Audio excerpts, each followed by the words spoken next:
भीलवाड़ा सदर क्षेत्र के सहायक पुलिस अधीक्षक माधव उपाध्याय और बड़लियास थाना पुलिस ने रविवार को अवैध बजरी दोहन के खिलाफ बड़ी कार्रवाई के दौरान ट्रैक्टर जब्त करने पर ग्रामीणों और बजरी माफियाओं ने पुलिस पर हमला करने का प्रयास किया। इसी दौरान पुलिस टीम में मौजूद जवान ने आत्मरक्षा के लिए रिवाल्वर निकालकर ग्रामीण को दूर करते हुए बजरी के 2 ट्रैक्टरों को जब्त किया। एसपी धर्मेंद्र सिंह यादव ने कहा कि भीलवाड़ा जिले से गुजरने वाली नदियों में अवैध बजरी दौरान की जब भी शिकायत मिलती है तो पुलिस सख्त कार्रवाई करती है। रविवार को भीलवाड़ा सदर के सहायक पुलिस अधीक्षक अधिकारी माधव उपाध्याय और बड़लियास थाना प्रभारी के नेतृत्व में पुलिस टीम ने भीलवाड़ा जिले से गुजरने वाली बनास नदी से अवैध बजरी दोहन की शिकायत पर मौके पर पहुंची। इस दौरान पुलिस टीम को देखकर बजरी माफियाओं ने अपने ट्रैक्टर रोड पर खाली कर भागने लगे। इसी दौरान पुलिस टीम ने बजरी के ट्रैक्टर रोकने का प्रयास किया। बजरी माफिया और ग्रामीण पुलिस से उलझ गए और बजरी के ट्रैक्टर नहीं ले जाने की धमकी देने लगे, जिस पर पुलिस के जवान ने रिवाल्वर दिखाकर बजरी के 2 ट्रैक्टर को जब्त करते हुए बड़लियास थाने में रखवाए गए। भीलवाड़ा में भारतीय जनता पार्टी जिला संगठन द्वारा जिला कार्यालय पर लगाई गई प्रधानमंत्री नरेंद्र मोदी के जीवन एवं उनके जनहित के कार्यों पर आधारित प्रदर्शनी का उद्घाटन भाजपा के पूर्व प्रदेश अध्यक्ष एवं चित्तौड़गढ़ सांसद सीपी जोशी ने जिलाध्यक्ष प्रशांत मेवाड़ा की अध्यक्षता में किया। इसके बाद सांसद जोशी भाजपा की समीक्षा बैठक में मुख्य वक्ता के रूप में सम्मिलित हुए। इस अवसर पर विधायक जब्बर सिंह सांखला, लादूलाल पीतलिया, उदयलाल भड़ाना, पूर्व मंत्री कालूलाल गुर्जर, महापौर राकेश पाठक, वरिष्ठ नेता पेंटर सूरज, जिला महामंत्री अविनाश जीनगर भी मंचासीन रहे। जिला प्रवक्ता अंकुर बोरदिया ने बताया कि सेवा पखवाड़े के अंतर्गत विभिन्न कार्यक्रमों सहित आत्मनिर्भर भारत संकल्प अभियान एवं जीएसटी रिफॉर्म अभियान की समीक्षा के साथ मार्गदर्शन प्रदान करते हुए सांसद सीपी जोशी ने कहा कि अभियानों की सफलता के लिए आमजन से कनेक्टिविटी और कार्यकर्ताओं के बीच नेटवर्किंग जरूरी है। सांसद सीपी जोशी ने मीडिया से बात करते हुए कहा कि भाजपा हमेशा आम जन के लिए काम करती है।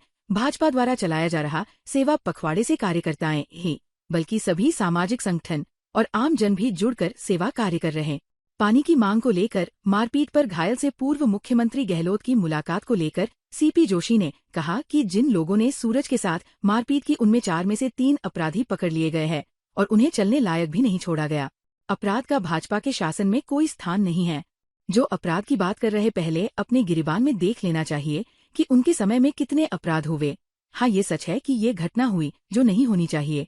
इसके पीछे कौन वह जांच का विषय है। जहां अपराध की बात है तो जिन लोगों ने सूरज के साथ मारपीट की उनमें से 4 में से 3 लोगों को गिरफ्तार कर लिया गया।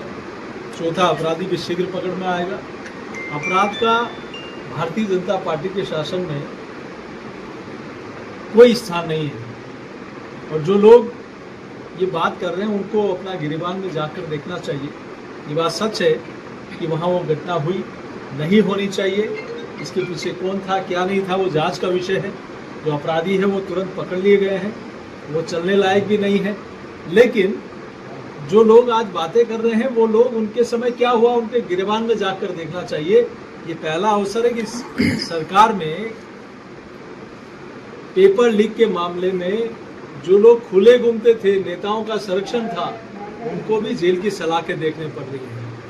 आज ऑपरेशन के माध्यम से और हमारी टास्क फोर्स के माध्यम से ऐसे कई अपराधियों को ढूंढकर उनकी हालत चलने लायक भी नहीं है, ऐसा भी हमारी पुलिस फोर्स के माध्यम से हुआ है। घटनाएं हुई हैं, मैं नहीं कहता घटना नहीं हुई, लेकिन वहां अपराधियों को संरक्षण नहीं होता। यहाँ उस सरकार में अपराधियों को संरक्षण दिया जाता था, अपराधियों को राजनीतिक संरक्षण और राजनेताओं के साथ मिलते थे।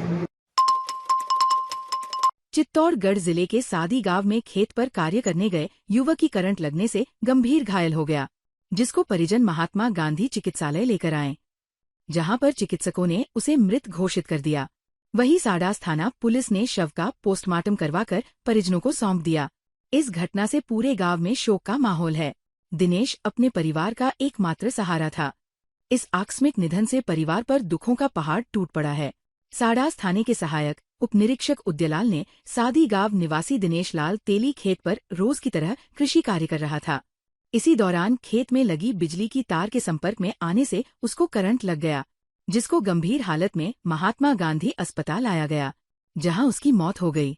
आज जेरे टेलीफोन सूचना मिली कि दिनेश पिता नारायण लाल तेली के करंट लगने से एमजीएच भीलवाड़ा में भर्ती हुआ है, जिसकी मृत्यु हो चुकी है। सूचना पर मैं रवाना होकर यहाँ एमजीएच हॉस्पिटल मोर्चरी आया। परिजनों ने रिपोर्ट दी, जिस पर पंचायतनामा लाश मुर्तिब किया गया। मेडिकल जूरिस्ट महोदय को पोस्टमार्टम हेतु तहरीर दी। बाद पीएम के लाश परिजनों को सुपुर्द की गई। भीलवाड़ा जिले के आसींद उपखंड की ग्राम पंचायत आमेसर के माता जी का खेड़ा में मेवाड़ के प्रसिद्ध शक्तिपीठ माता बंकिया रानी के मंदिर पर शारदीय नवरात्रा के चलते पूरे विधि विधान पूजा अर्चना के साथ घट स्थापना की गई। वही घट स्थापना के साथ ही प्रदेश के कोने कोने से माता के भक्तों का आना जारी हो गया है। वही मंदिर ट्रस्ट की ओर से आने वाले भक्तजनों के ठहरने की माकूल व्यवस्था की गई है। इस मंदिर में हनुमान जी, भगवान भैरव और माता बंकिया रानी की ज्वाला माता का प्रमुख स्थान है। मंदिर के पास एक तालाब भी है। खासकर शनिवार और रविवार को यहाँ भारी भीड़ रहती है। ऐसा माना जाता है कि जो भी श्रद्धालु माता के दर्शन के लिए आते हैं, उनकी सभी मनोकामनाएं पूर्ण होती है। बंकिया रानी माता का मंदिर एक पहाड़ की चोटी पर स्थित है। हर नवरात्र में यहाँ मेले जैसा वातावरण बना रहता है। इस शक्ति स्थल पर वर्तमान में सरकार द्वारा एक ट्रस्ट का गठन किया गया है। हर साल शारदीय और चैत्र नवरात्र में यहाँ माता का विशेष श्रृंगार किया जाता है। नवरात्र के 9 दिनों तक कई परिवार यहाँ रहते हैं। महिलाएं 1 किलोमीटर दूर स्थित हनुमान मंदिर तक जाती हैं, जहाँ कुंड में स्नान करने से उन्हें मानसिक शांति प्राप्त होती है। भीलवाड़ा में सोमवार को घट स्थापना के साथ ही शारदीय नवरात्र का शुभारंभ होगा। इस दौरान शहर भर के दुर्गा पंडालों में मां दुर्गा की मनमोहक प्रतिमाएं स्थापित की जाएंगी, जिनकी तैयारियां जोरों पर है। शहर के आजाद नगर स्थित पन्नाधाय सर्कल के पास मूर्तिकार दुर्गा प्रतिमाओं को अंतिम रूप देने में व्यस्त है। गुजरात के गोधरा और राजसमंद सहित कई स्थानों से आए कारीगर पिछले 3-4 महीनों से इन प्रतिमाओं को बनाने में लगे हुए हैं। वे करीब 1 दर्जन से ज्यादा अलग अलग तरह की दुर्गा प्रतिमाओं का निर्माण कर रहे हैं। मूर्तिकार बताते हैं कि ये सभी मूर्तियां इको फ्रेंडली हैं, जो पर्यावरण संरक्षण के प्रति उनकी जागरूकता को दर्शाती है। एक मूर्ति को तैयार करने में लगभग 3 से 4 दिन का समय लगता है। इन मूर्तियों की ऊंचाई 1 फीट से लेकर 10 फीट तक है, जिससे दुर्गा पंडालों की शोभा और भी बढ़ जाएगी। इन प्रतिमाओं की कीमतें 1100 रुपये से लेकर 51,000 रुपये तक रखी गई हैं, जो हर बजट के अनुरूप है। मूर्तिकारों के अनुसार इस साल मां दुर्गा की प्रतिमाओं की मांग में काफी वृद्धि हुई है। भक्तों के अलावा शहर भर के दुर्गा पंडाल भी प्रतिमाएं लेने के लिए मूर्तिकारों से संपर्क कर रहे हैं। इन मूर्तियों के साथ ही शहर में कई दुर्गा पंडाल भी सजकर तैयार हो गए हैं, जो रोशनी और फूलों की सजावट से जगमगा रहे हैं। पंडालों में आने वाले भक्तगण मां दुर्गा के दर्शन कर आशीर्वाद लेंगे और 9 दिनों तक भक्तिमय माहौल में डूबे रहेंगे। 22 तारीख से नवरात्रा चालू हो गए। माता जी की मूर्ति 1 से लगा के 12 वैरायटी की मूर्ति बना रखी है। मैं राजसमंद से आया हुआ हूँ 17-18 साल से या पन्नाधाय सर्कल पर मूर्ति बना रहा हूँ। 1 से 1 वैरायटी मूर्ति भीलवाड़ा जिले में और कहीं नहीं होगा। आपको 1 से 1 वैरायटी की मूर्तियाँ यहाँ मिलेगी पन्नाधाय सर्कल पर। 3 से 4 दिन लगते हैं और 3-4 महीने पहले से काम चालू करते हैं। तो इस 22 तारीख तक सारा माल तैयार करके सबको डिलीवरी 2 महीने पहले से बुकिंग चालू हो जाती है। मूर्तियाँ बनाने के सामान कहाँ से लाते हैं? मूर्तियाँ अहमदाबाद से आता है, बड़ौदा से आता है, हैदराबाद से आता है, राजस्थान से बीकानेर से आता है। सारी मूर्तियाँ इको फ्रेंडली, अलग अलग इको फ्रेंडली पीओपी मिला और 77-33 टॉप मिट्टी दोनों मिला के खड़ी करनी पड़ती है। अच्छा, खाली मिट्टी की इतनी बड़ी मूर्ति बनती नहीं है, उसमें चौक मिट्टी मिला के बनानी। कितने कारीगर काम कर रहे हैं अभी? अभी 10 से 12 कारीगर काम कर रहे हैं। पूरे फैमिली के साथ में यही रहते हैं 4-5 महीने भीलवाड़ा में। कितनी मूर्तियों को बारिश अच्छी कैसा रुझान देखने को मिल रहा है? अच्छी बिक्री है। इस साल में सबसे अच्छी बिक्री है मूर्तियाँ। हर साल से इस साल में गणपति के सीजन भी अच्छा निकला है और माता जी की मूर्ति भी अच्छी बिक्री है। भीलवाड़ा शहर के पास पहाड़ी पर स्थित प्रसिद्ध चावंडा माता मंदिर में शारदीय नवरात्रि की शुरुआत धूमधाम से होगी। इस खास मौके पर बड़ी हरणी गांव से एक विशाल झंडी यात्रा निकाली जाएगी। यात्रा के संयोजक नारूलाल जाट ने बताया कि ये यात्रा सोमवार 22 सितंबर को शाम 7:15 बजे बड़ी हरणी गांव के 4 भुजा नाथ मंदिर से शुरू होगी। गाजे बाजे और ढोलन गाड़ों के साथ निकलने वाली ये यात्रा गांव के मुख्य रास्तों से होकर गुजरेगी। इस दौरान गांव के लोग और माता के भक्त बड़ी संख्या में शामिल होंगे। ये झंडी यात्रा भक्ति और उत्साह के माहौल में पहाड़ी पर स्थित चावंडा माताजी के मंदिर पहुंचेगी। वहां माता के जयकारे के साथ झंडी को विधि विधान से मंदिर पर चढ़ाया जाएगा। इस आयोजन में गांव के लोग हिस्सा लेंगे और माता का आशीर्वाद लेंगे। Lions club Bhilwara textile city द्वारा आओ खुशियां बांटें एवं सेवा ही हमारा धर्म है के तहत लियो क्लब के सहयोग से निःशुल्क विशाल हड्डी एवं जोड़ प्रत्यारोपण परामर्श शिविर महेश छात्रावास नेहरू रोड पर आयोजित किया गया है। शिविर प्रभारी लायन विजय डाड ने बताया कि शिविर में हड्डी रोग विशेषज्ञ डॉक्टर दरिया सिंह ने अपनी एक्सपर्ट टीम के साथ लगभग 100 रोगियों को निःशुल्क परामर्श दिया। शिविर में blood pressure, blood sugar, physiotherapy की जांच निःशुल्क की गई। साथ ही अपोलो हॉस्पिटल अहमदाबाद की अनुभवी टीम का विशेष सहयोग रहा। अध्यक्ष लायन अनिल गग्गड़ ने बताया कि शिविर का शुभारंभ लायन दिलीप तोषनीवाल, निषाद जैन, राकेश पगारिया तथा महेश सेवा समिति के ओम नरानीवाल, सत्यनारायण मुंद्रडा, दिलीप तोषनीवाल, ओम प्रकाश मालू ने किया। शिविर में आए रोगियों के लिए नाश्ता, चाय तथा बैठने की उत्तम व्यवस्था की गई। शिविर के दौरान बड़ी संख्या में क्लब के सदस्यों ने अपनी सेवा दी। यहाँ मुख्य रूप से हम हड्डियों के और जॉइंट्स के जो एज से रिलेटेड घसारा हो जाता है उसकी देखभाल के लिए, उसकी सारवार के लिए आए हैं। ये रोग मुख्यतः ओल्ड एज में और ख़ास करके महिलाओं में ज़्यादा होता है और इसका होने का मुख्य कारण है महिलाओं में जब मेनोपॉज जो हो जाता है उसके बाद में एस्ट्रोजन की डेफिशिएंसी हो जाती है। साथ साथ में जब वेट इंक्रीज़ होता है या डाइट अपनी प्रॉपर नहीं लेते हैं या डाइट। माणिक्यलाल वर्मा राजकीय महाविद्यालय भीलवाड़ा के हिंदी विभाग द्वारा 15 से 20 सितंबर तक हिंदी सप्ताह मनाया गया। प्रथम दिवस में विभागाध्यक्ष डॉक्टर मनीष रंजन के निर्देशन में हिंदी साहित्य और हिंदी भाषा की विरासत पर केंद्रित भित्ति पत्रिका का प्रकाशन किया गया, जिसमें विद्यार्थियों ने हिंदी साहित्य के प्रसिद्ध साहित्यकारों और उनकी कृतियों के वैशिष्ट्य को उजागर करते हुए वैश्विक परिदृश्य में हिंदी की बढ़ती ख्याति और उसके महत्व को दर्शाया। इसमें हिंदी की सांस्कृतिक पहचान की खूबियों को रेखांकित किया।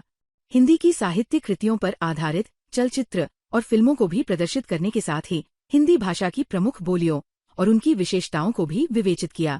प्रतियोगी परीक्षाओं की दृष्टि से महत्वपूर्ण हिंदी भाषा साहित्य के शब्दों पर आधारित श्रुति लेखन प्रतियोगिता का आयोजन डॉक्टर नेमीचंद कुमावत के नेतृत्व में किया गया, जिसमें निर्मा कुमावत ने प्रथम, धर्मी कुमावत ने द्वितीय और M.A. हिंदी की छात्रा दुर्गा शर्मा ने तृतीय स्थान प्राप्त किया। दूसरे दिवस पर हिंदी साहित्य के विकास में पत्र पत्रिकाओं की भूमिका विषय पर निबंध लेखन प्रतियोगिता का आयोजन किया गया, जिसमें निर्मा कुमावत ने प्रथम, कन्हैया लाल कुमावत ने द्वितीय और दिशा राव और पूजा जोशी ने तृतीय स्थान प्राप्त किया।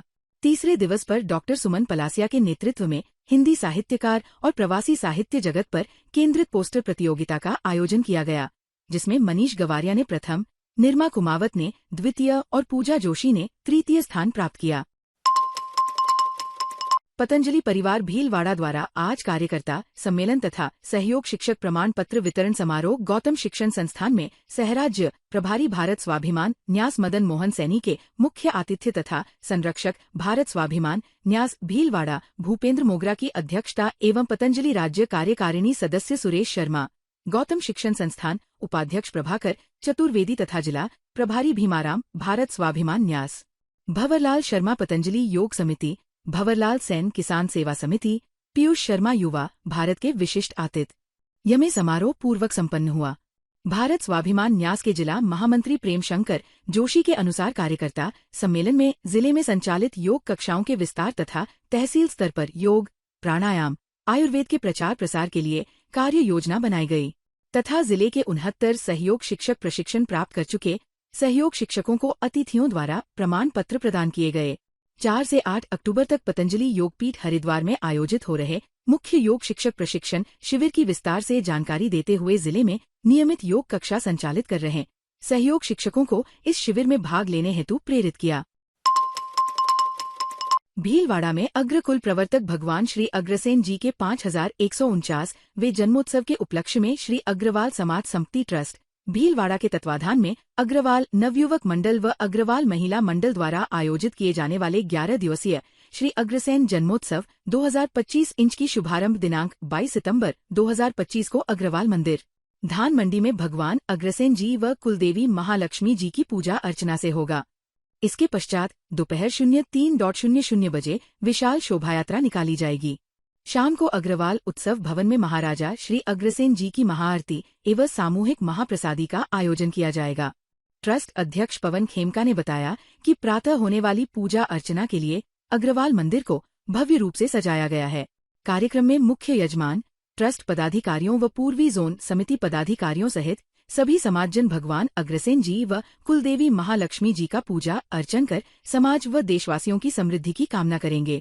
महामंत्री मुकेश अग्रवाल ने बताया कि दोपहर में नगर निगम सभागार में शोभायात्रा प्रारंभ होगी, जो स्टेशन चौराहा, सदर बाजार, सूचना केंद्र, सेवा सदन रोड होते हुए अग्रवाल उत्सव भवन पर संपन्न होगी। शोभायात्रा के दौरान विभिन्न स्थानों पर जोन समितियों एवं प्रमुख अग्र परिवारों द्वारा अल्पाहार की व्यवस्था रहेगी। अत्यंत ही हर्ष का विषय है कि हर साल की भांति इस वर्ष भी अग्रसेन जन्मोत्सव बड़ी धूमधाम और हर्षोल्लास के साथ मनाने जा रहे हैं। 22 तारीख से लेकर 2 अक्टूबर तक 10 दिवसीय कार्यक्रम आयोजित किए जाएंगे। 10 दिवसीय कार्यक्रम में महिला मंडल एवं नवयुवक मंडल की तरफ से सारे कार्यक्रम आयोजित किए जाते हैं। पूरी युवा टीम एवं महिला टीम इन कार्यक्रमों को आयोजित करती है। इन कार्यक्रम को माध्यम से समाज में जो छुपी हुई प्रतिभाएं हैं उनको आगे आने का मौका मिलता है और इस बार हमने संकल्प लिया है कि हर वर्ष की भांति इस वर्ष भी जयंती को बड़े धूमधाम के साथ मनाने का प्रयास किया जाएगा। धान मंडी में अग्रसेन मंदिर से पूजा अर्चना से शुरू की जाएगी। वह वहाँ पे ध्वजारोहण के साथ आगाज़ किया जाएगा अग्रसेन जयंती का।